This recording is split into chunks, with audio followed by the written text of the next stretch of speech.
स्वामी जी सत्संग में ध्यान मुद्रा में बैठे हैं। वातावरण में मौन है, केवल पक्षियों की मधुर ध्वनि। उनके सामने वही चित्र रखा है, पर आज स्वामी जी चित्र दिखा नहीं रहे, वे चित्र को जीवित कर रहे हैं।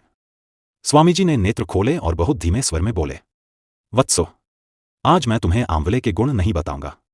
आज मैं तुम्हें आंवले की चेतना से परिचय कराऊंगा। एक विटामिन सी केवल पोषण नहीं, प्राण शक्ति। स्वामी जी बोले, लोग कहते हैं आंवला विटामिन सी का भंडार है, पर आयुर्वेद कहता है यह ओज का भंडार है।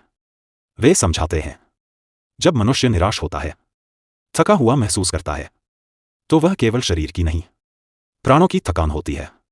आंवला उस प्राण शक्ति को पुनः जागृत करता है, इसलिए इसे लेने वाला व्यक्ति भीतर से उठ खड़ा होता है।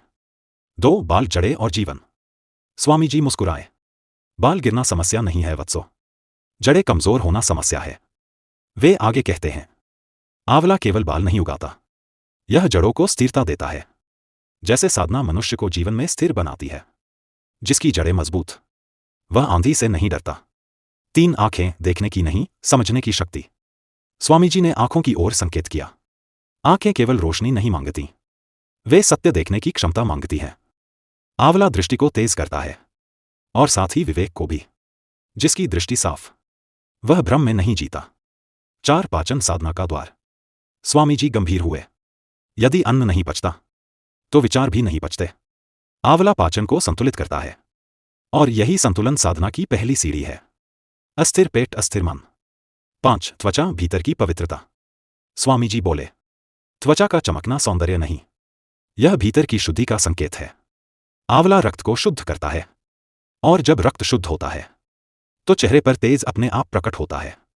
6 मधुमेह, असंतुलन की बीमारी। स्वामी जी ने गहरी बात कही, मधुमेह केवल शुगर नहीं, यह जीवन के असंतुलन का परिणाम है। आंवला शरीर को सिखाता है कहाँ रुकना है, कहाँ बढ़ना है। यही योग है। 7 हृदय, भावनाओं का घर। स्वामी जी ने हृदय पर हाथ रखा। हृदय केवल रक्त नहीं पंप करता, यह प्रेम, पीड़ा और करुणा भी वहन करता है। आंवला हृदय को हल्का करता है, शारीरिक रूप से भी और भावनात्मक रूप से भी। 8 प्रतिरोधक शक्ति, भय से मुक्ति। स्वामी जी बोले, जिसका इम्यून सिस्टम मजबूत, वह रोग से नहीं डरता। जिसका मन मजबूत, वह जीवन से नहीं डरता। आंवला दोनों को सशक्त करता है। अंतिम संदेश। स्वामी जी ने नेत्र बंद किए और कहा, वत्सो, आंवला केवल फल नहीं, यह प्रकृति की दी हुई दीक्षा है।